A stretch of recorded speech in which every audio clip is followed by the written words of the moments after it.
ces accords-là sont un mythe ou une réalité. Pourquoi je dis cela? Parce que on voit généralement sur les réseaux sociaux, je vais dire des bribes d'accords, mais on ne sait pas s'ils sont réellement ces accords qu'on dénonce. Parce que ce que moi je voudrais savoir, est-ce qu'il y a des archives disponibles, des témoignages historiques et des documents officiels présentant ces accords-là avec leurs clauses? Ça, c'est la première question. La deuxième question, c'est de savoir quels sont les mécanismes économiques et politiques qui maintiennent le franc CFA comme symbole de la dépendance postcoloniale et comment les dépasser.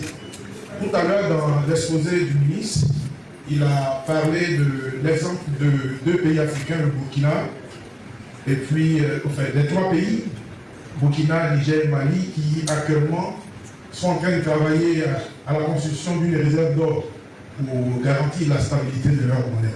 Donc, je voudrais savoir, à part, je dirais, cette proposition, il n'y a pas d'autres mécanismes pour assurer notre transition hors CFA. Et la troisième question touche à l'indépendance politique et aux réalités géopolitiques. Je voudrais ici m'appesantir sur le rôle des puissances étrangères dans le mouvement anti-CFA. Alors, je voulais savoir comment concilier la quête d'indépendance africaine avec les alliances stratégiques actuelles avec la Russie, notamment dans un contexte où celle-ci promeut une coopération anti-impérialiste tout en poursuivant ses propres intérêts en Afrique. Oui, la Russie est bien en Afrique, elle est aussi là pour ses intérêts. Parce que la Russie a intérêt à ce que les pays africains s'émancipent.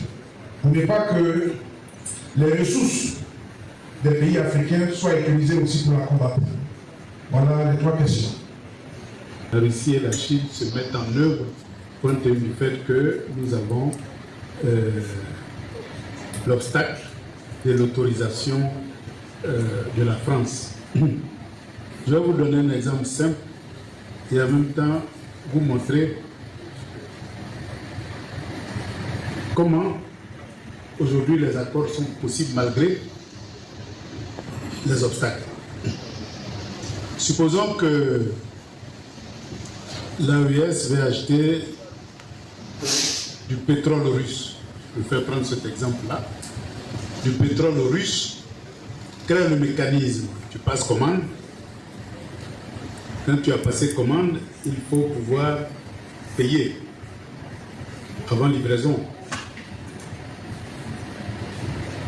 Eh bien, c'est par la lettre de crédit que généralement ce commerce international-là se fait. C'est l'instrument qui garantit les intérêts des uns et des autres, c'est-à-dire le vendeur qui, lui, a besoin de s'assurer que si le produit arrive, il va être payé, et de l'acheteur qui a besoin de s'assurer, eh bien, le produit va être livré. Et donc, pour pouvoir garantir ces 2 intérêts-là, parce que je peux vous donner de l'argent, vous dire allez-y me payer du pain, et puis vous ne revenez pas avec le pain. Mais vous avez déjà de l'argent, pourquoi vous allez vous fatiguer? Vous pouvez ne pas venir avec le pain. Donc je n'ai aucune garantie, quand je vous donne l'argent, que j'aurai mon pain. De même, le vendeur n'a aucune garantie que si vous livrez le pain, vous allez le payer. Pour pouvoir garantir ces 2 intérêts-là, dans le commerce international, c'est la lettre de crédit. Il y a un document bancaire qui fait que les différents acteurs, aussi bien le vendeur et l'acheteur, se remettent à la confiance entre les banques. Donc, on émet une lettre de crédit. Mais il faut que l'acheteur ait confiance en la lettre de crédit que ta banque émet. Et donc, pour que cette confiance-là, puisque les banques africaines ne sont pas connues au niveau international, surtout dans la zone CFA, eh bien, les banques africaines, pour confirmer une lettre de crédit qui soit acceptable au niveau international, il faut te référer à ce qu'ils appellent une banque de premier rang, qui sont généralement les banques occidentales. Et puisque la Russie est sous sanction, il est bien évident qu'aucune banque occidentale ne va confirmer la lettre de crédit que votre banque locale émet. Et si aucune banque internationale ne peut confirmer la lettre de crédit, eh bien l'opération est impossible. Voilà le problème qui se pose. Et donc, pour contourner ça, aujourd'hui, il y a deux mécanismes. Soit je vous livre et vous me payez en nature, soit de l'or ou tout ce que vous voulez. Et donc, c'est échange de marchandises. Ou bien je vous livre, mais on trouve un tiers qui va servir de relais entre vous et nous. C'est-à-dire ce tiers-là, ce tiers pays, eh bien, accepte les lettres de crédit entre la Russie et ce pays-là. Je prends exemple, tous les pays membres des BRICS acceptent évidemment une lettre de crédit et qui passe par ces différents pays-là. Donc, tu peux transférer ton argent en Afrique du Sud ou en Égypte ou en Éthiopie, et puisque là c'est possible, tu peux transférer ton argent dans ces pays-là, il n'y a pas d'obstacle à le faire. Donc tu transfères ton argent dans un pays qui ne sanctionne pas la Russie, et à partir de là, eh bien, tu lances ta lettre de crédit, et comme c'est accepté par les deux pays, eh bien l'opération se déroule. Donc c'est par le relais des pays, c'est pour ça que les BRICS existent d'ailleurs. Quand on dit BRICS, c'est justement pour pouvoir contourner l'ensemble des sanctions qui frappent la Russie en ayant des pays relais. Et donc les pays membres des BRICS et les partenaires membres des BRICS ont d'abord pour accord entre eux de pouvoir faciliter les échanges entre les différents pays. Donc c'est par relais successif qu'on réussit à commercer avec ces différents pays-là ou par paiement en monnaie locale. Je m'explique, vous me payez, si vous avez du CFA, vous me payez en CFA sur un compte que j'ouvre chez vous. Et puis bon, ben, je vous livre le produit. Et comme je veux travailler dans une zone CFA, vous me payez en CFA, moi je vous livre le produit. Et donc vous me payez dans votre propre pays, dans votre propre monnaie. C'est ce qu'on appelle le paiement en monnaie locale. Et entre les pays membres des BRICS, aujourd'hui, le paiement en monnaie locale est privilégié par rapport au paiement en dollars ou en euros, c'est-à-dire les devises internationales. Et donc, vous verrez que les BRICS insistent beaucoup sur le paiement en monnaie locale. L'autre mécanisme de paiement, c'est les crypto-monnaies. Par les crypto-monnaies, bon là, vous ne passez par aucune banque centrale. La crypto-monnaie, son avantage, c'est que vous ouvrez un compte crypto, vous l'alimentez, et bien vous pouvez transférer cet argent-là vers un autre compte crypto sans intermédiaire, sans sanction. C'est de la monnaie cryptée et c'est de la blockchain, donc c'est hautement sécurisé. Et donc c'est comme ça que les opérations peuvent se faire en crypto-monnaie. Donc vous avez plusieurs mécanismes. Il y a la crypto-monnaie, il y a le paiement en monnaie locale, le paiement en nature ou le paiement par relais. Et donc voilà tous les mécanismes qui sont utilisés aujourd'hui pour contourner l'ensemble des sanctions. C'est pour ça qu'aucune sanction contre la Russie ne marche. Vous comprenez que si la Russie était isolée, eh bien ces sanctions allaient marcher. Voilà. Mais parce que il y a tous les pays qui, membres des BRICS et les partenaires associés sont là.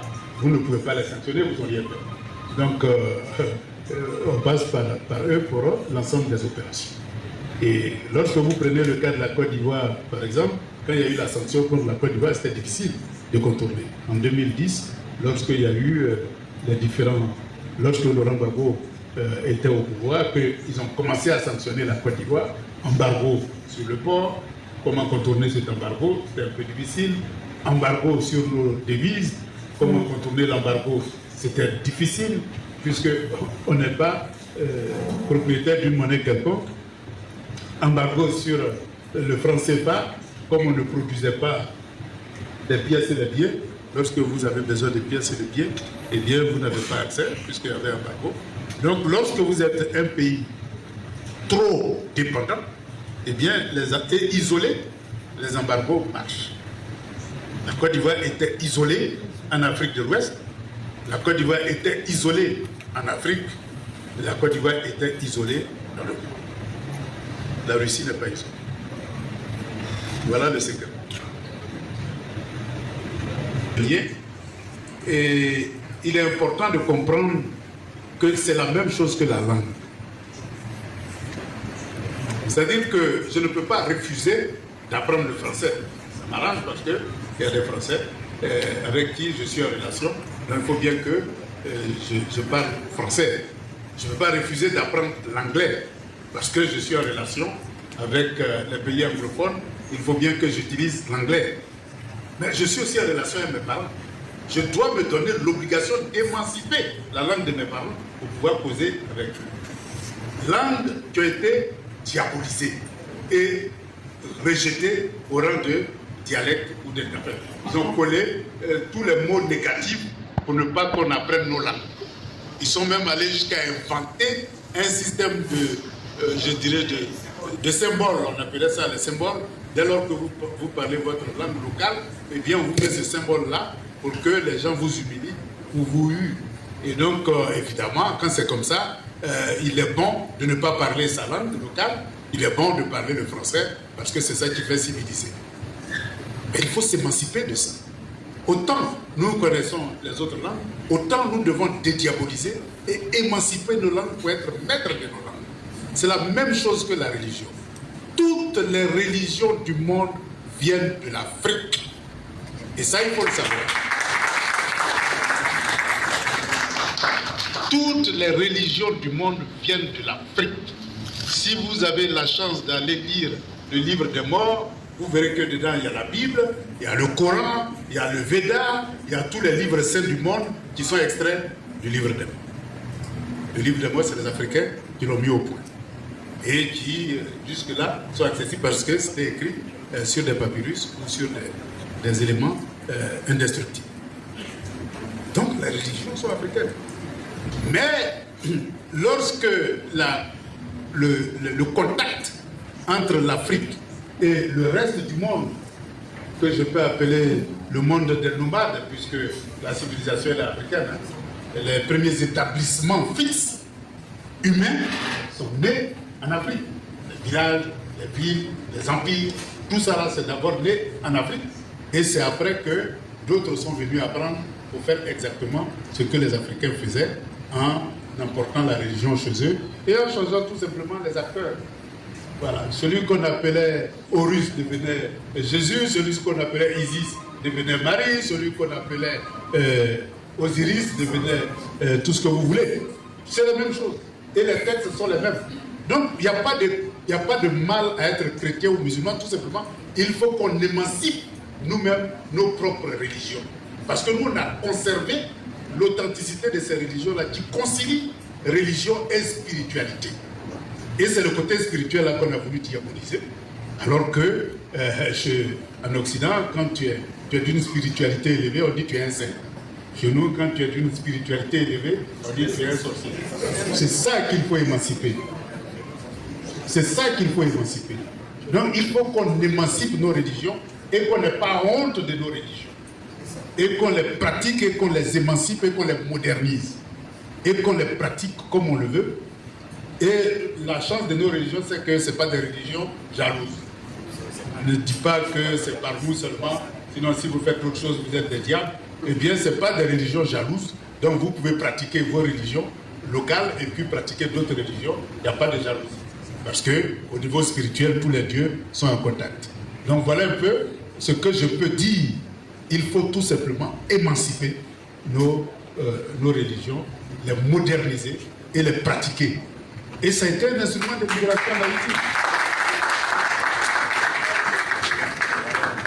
Voilà. Et ne pas opposer les religions les unes aux autres. Ça ne sert à rien puisque là-bas, ils ne s'opposent pas. Les sœurs, là, ils sont... Il faut que chacune de vos filles ait une expertise. C'est-à-dire un savoir et un savoir-faire. Quelle que soit leur passion, il faut qu'ils aient un savoir et un savoir-faire. Lorsque vous avez un savoir et un savoir-faire, vous aviez acquis la liberté. Parce qu'à tout moment, vous pouvez vendre votre savoir et votre savoir-faire, et même si personne n'achète, vous pouvez créer vos propres activités et puis l'exercer. Si Pulchérie n'avait ni savoir ni savoir-faire et qu'elle renvoyait du bien-être, je ne sais pas si elle allait pouvoir survivre. Et donc, quand vous avez un savoir et un savoir-faire, vous êtes unis. Voilà. Et il ne faut pas que vos filles négligent les langues. Les langues. La langue locale, mais les langues internationales. Moi, je me promène partout dans le monde, je n'ai pas de problème de langue.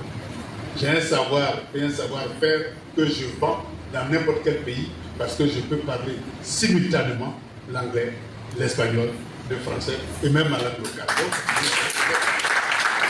il faut encourager le multiprofessionnalisme. Ah ben voilà, donc c'est déjà un avantage.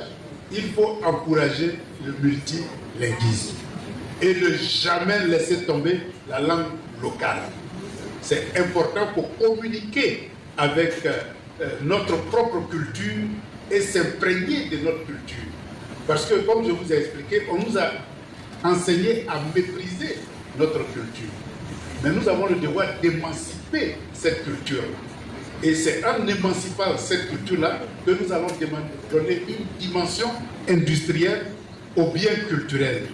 Si nous avons une usine qui produit ces jolis pains qui sont là, ces jolis habits, eh bien, je vous jure que c'est des habits qui peuvent se vendre dans le monde entier.